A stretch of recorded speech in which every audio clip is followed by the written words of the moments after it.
Trump still leads Cruz by more than 200 delegates. To clinch the party's nomination, he needs 1,237.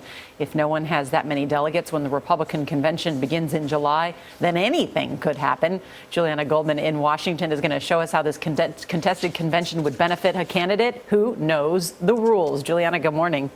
Good morning. Well, voters have spoken, but in Republican politics, it's actually the party leaders who decide the delegates that ultimately pick the nominee. Now, every state is different, which makes this process especially confusing. But essentially, when you boil it down, getting your delegates requires a full court press, strategic ground game, and political courting.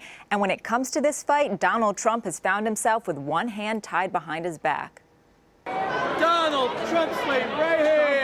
In Colorado this weekend, Ditch the zero. Come in with a hero. Come on. Gabriel Schwartz was hoping he'd be picked as a national delegate for Donald Trump. You're a national delegate for Cruz? But Ted Cruz has been playing the delegate game for months. Trump hasn't, and it put Schwartz on the defensive.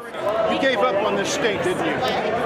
I'm not working for the campaign. As a result, Cruz swept Colorado, taking its 34 delegates. I want to thank everyone who's here running for a delegate. These scenes will play out over the next 2 months as campaigns scramble to send their loyalists to Cleveland this summer. Let me tell you who the party bosses are, the individual delegates. Charlie Black is a Republican campaign veteran, leading Kasich's delegate hunting team. For Ronald Reagan during the last contested convention in 1976. The California governor clinched the popular vote, but sitting President Gerald Ford won the majority of delegates, a process that played out on the convention floor. It has been a touch-and-go battle. Ronald Reagan has put up quite a fight. And it could happen again this year. Here's how.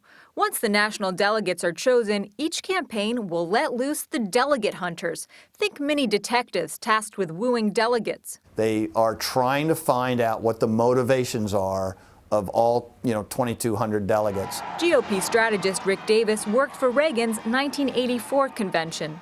I mean, it's a horse trade, and if you're not in the trade, you're going to get stolen. That time is in Cleveland.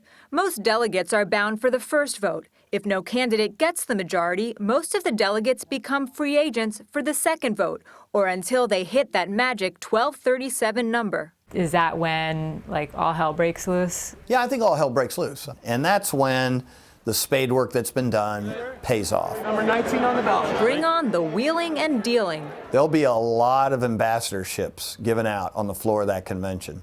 Does it raise any corruption questions? Sure, you're not supposed to promise a job for a vote. The promises can't have a monetary value, but they can be priceless. In 1976, Black says delegates were offered rides on Air Force One, invitations to state dinners. I suppose somebody could get invited to fly on Trump Air, but I don't think that's enough to sway a delegate who knows better. Trump's chief delegate strategist was asked yesterday essentially what's kosher when it comes to luring delegates. Could Trump, for example, give free weekends at his hotels? Nora, he said, well, there's the law, and then there's ethics, and then there's getting votes. Really, really interesting. Julianna, thank you so much.